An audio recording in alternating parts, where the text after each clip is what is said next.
यम ही राम हो गया। ये बहुत बड़ी घटना जीवन में हुई। यम किसे कहते हैं? हजारों वर्षों से यम शब्द सुन करके लोग कांपने लगते हैं। दंड देने वाला, मौत का मालिक।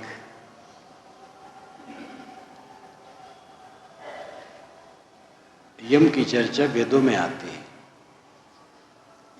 वेद क्या कहते हैं पुस्तक में, इसको मैंने खुलासा लिखा है। ये माना जाता है कि यम का लोक दुलोक से ऊपर है। दो नाम चमकना, ये चांद सितारे सूरज जो चमकने वाले पिंड हैं, इनसे भी ऊपर यमलोक है और वहाँ आनंद ही आनंद है। हमारे पितर जो मर गए हैं वो यमलोक में जाके आनंद से रहें, ऐसा वेदों में आता है। वेदों में थोड़ा ही स्वर्ग का वर्णन है, लेकिन अच्छा वर्णन है।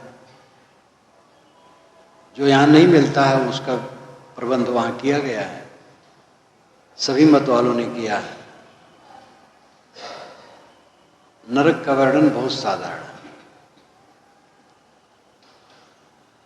आगे चल कर के यम मौत का देवता हुआ, और इतना ही नहीं, यमपुरी उसकी दुख से भर गई। तब संतों ने कहा कि भाई यम कोई नुकसानदेह नहीं,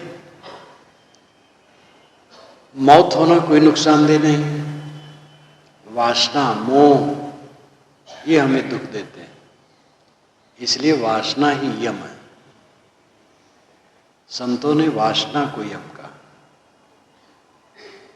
मन का विकार यम है, यम बांध ले जाता है। मौत आती है, जीव को खींच ले जाती है, कोई नुकसान नहीं होता है। लेकिन अगर वासना हमें खींचती है तो नुकसान है, मोह में अगर हम बहते हैं तो नुकसान है। मौत हो जाने में क्या नुकसान है? तो यम का अर्थ यहां है मैला मन, और वो राम बन गया। राम का अर्थ है शुद्ध अवस्था। कबीर साहब को राम बहुत प्यारा शब्द था। अपने बीजक ग्रंथ में उन्होंने 250 बार करीब करीब राम कहा। उसमें दासरथी राम की भी चर्चा है और परोक्ष राम की भी चर्चा है, अवात्मा राम की भी चर्चा है।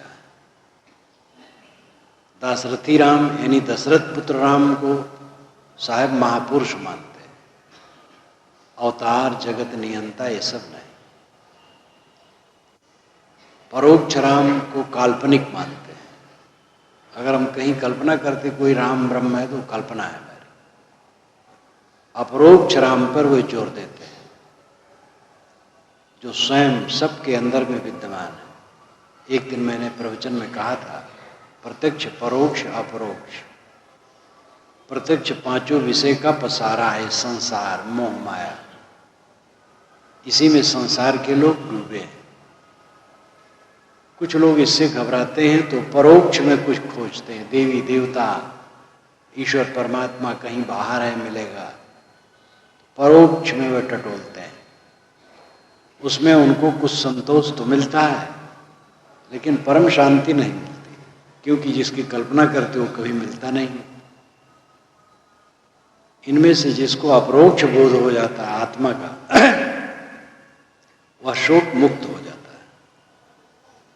उपनिषदों में अपरोक्ष की चर्चा काफी है। कबीर साहब अपरोक्ष आत्मा को राम कहते, हृदय बसे ते राम न जाना। राम पवित्र है, शुद्ध है, निर्मल है, आपकी चेतना। यमते उलट भय हैं राम, यम लौट करके राम हो गया। मैला मन निर्मल हो गया।